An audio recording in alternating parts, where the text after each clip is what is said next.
Hello my friends, I'm really sorry for the break on my channel. I hope I can make more videos in future. This video is dedicated to transparent oil paints. As usually it is highly recommended to watch my two previous educational movies. All the basic information about oils, pigments, brushes and the way to use them can be found there. First of all, I would like to introduce the model I will paint today. This is a living tree from the Tower of the Necromancer printable terrain set. I had a chance to work as a concept artist for this project, so if you are interested, follow the link below. It was designed for tabletop gaming mainly, but you can print the models in any size and use them for dioramas or in any of your display projects. All the models have great detailing and resolution. Today I will show you a quick way to paint with transparent paints. Of course it can be done on high level, but I have spent not more than 4 hours I guess to paint this model. Let's start with the model preparation. This time the airbrush is strongly recommended but still not necessary. You can paint the underlayer with your brush. So obviously if you are going to use transparent paints, you will need some light underlayer. I have made some quick and simple tonal sketch with my airbrush covering the black primer. If you use white primer, pay attention to shadows. It can be quite hard to make the deepest shadow dark with transparent paints if the underpainting is too light. Also try to divide different parts by tonal values. You can see that I have made the rock darker than the tree. Try to keep tonal values in high key. I mean, saying simple, use the colors that you would use for the lights or highlights. In fact, even not a color, I think it is better even to use neutral monochrome paints.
As a result, you will have something like that. Now let's take a look at my palette. I have gone a bit crazy with adding transparent paint this time. All the colors you can see on the picture. But if you have only 5-6 tubes of basic transparent colors, it's totally okay, just experiment with mixing them. You can watch the previous movie dedicated to basic mixtures. I start with making some mixtures. I use only transparent paints trying to make different color variations. An important advantage of using this approach with transparent paints is that you can get some really interesting color shades. Paints with transparent pigments work like tinting glass or filter, so they create some additional volume and depth. Let's start painting. Now there is critical difference comparing to how I paint with opaque paints. You should remember that I usually don't recommend to dilute your opaque paints to keep their coverage properties and get more control over them. Now I will tint the light underlayer with transparent paints, and it is better to dilute them with some white spirit a bit. Don't dilute them much, they shouldn't have water-like consistency. Dip your brush into the white spirit and then load the brush with some paint and apply it on the model. Don't pay much attention to evenness of the layer, we will fix it a bit later. Also, you can use a brush of bigger size than usually. Maybe even some old brush. We don't need to have much control now. You can see that I am trying to use different mixtures to create color variety. And now you can watch the process.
Now take the bigger brush, it should be dry, and then start to work with the paint layer on the model, blending colors and making the layer more even.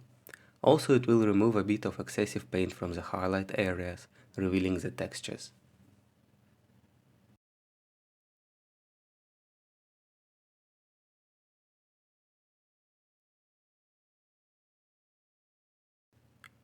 For the stone I have made a mixture of ultramarine blue, wine black and green. For the skulls I have made a reddish mixture of brown oxide and alizarin crimson, because the eye holes would have a red glow. The process is the same, so you can just watch it for a while.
Then we make our layer even with the brush, like on the tree. This time I used smaller Kolinsky sable brush, but then comes the interesting part. With cotton swab you can remove even more paint from the highlighted areas, because cotton absorbs the paint. Watch this part.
Most of the work with transparent paints is done now.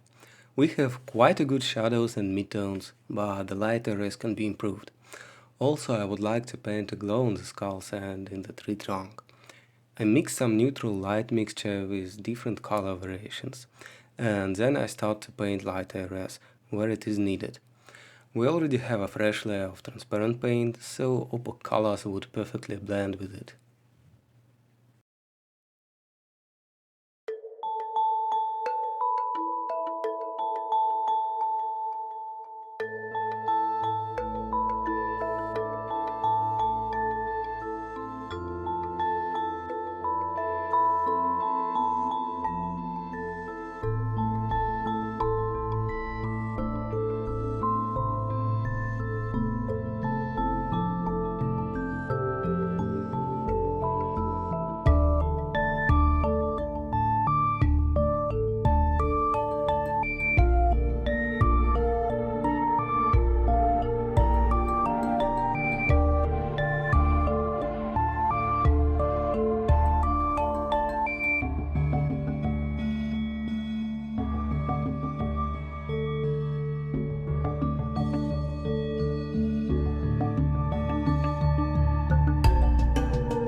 I do just the same with the rock. I have made some neutral gray mixture with color variations and started to paint the smallest details. Again, we already have shadows and halftones, so pay attention to lights and details.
For skull eye holes, I have mixed cadmium red with a bit of cadmium yellow. It will perfectly blend into the paint layer.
For the turquoise glow, I mostly use turquoise greenish from Masterclass with some titanium white.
Also, I have painted the chain.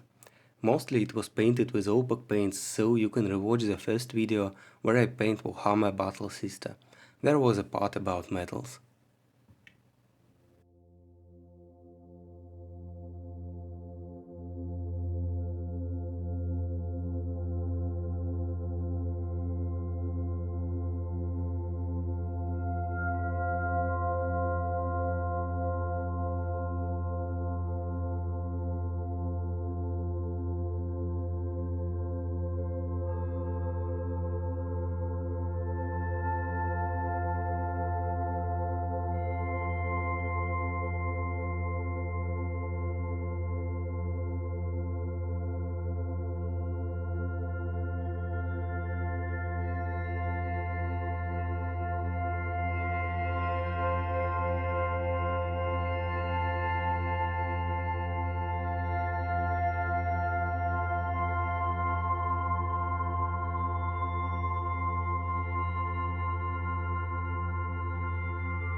Finally, I have added some greens to the rock to make it look a bit mossy.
Okay, the work with oils is done now.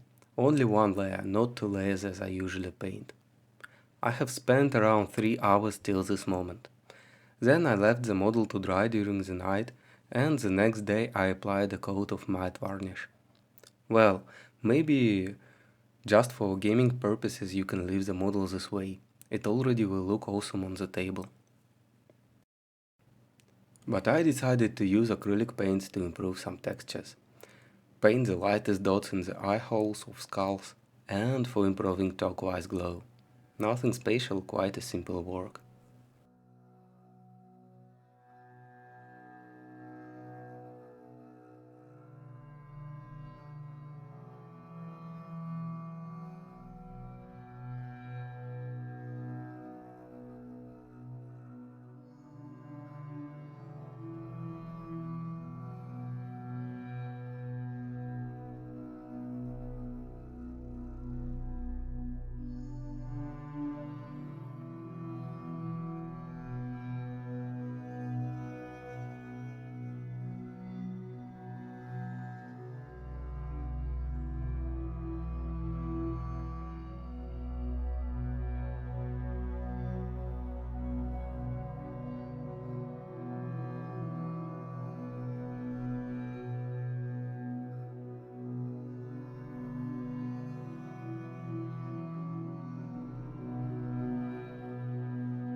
And finally I decided that I would like this tree to look more grim and darker.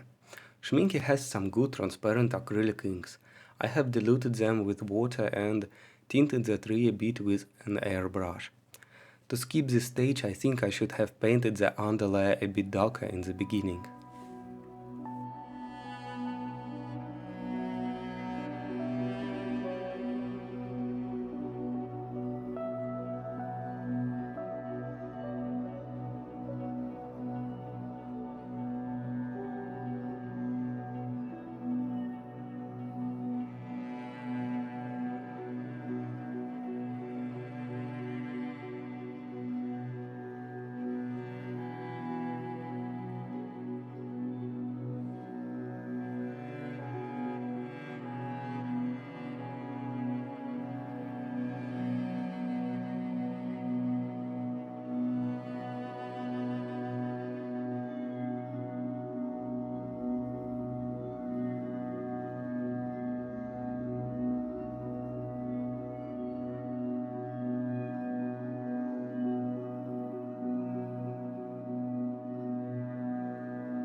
So this is fast and interesting approach of using oils. It works really well if you paint terrain models or something highly textured, or whatever in fact. If you have good airbrushing skills, then it is definitely worth to try this way of using oils. I have already made 3 educational videos that should give you the total basic understanding of oil paints and how to use them on miniatures. In the next videos, I hope to concentrate on some certain topics and advanced techniques. Again, you can support our Kickstarter clicking the link below. And of course, more videos would come. Thank you very much and stay safe.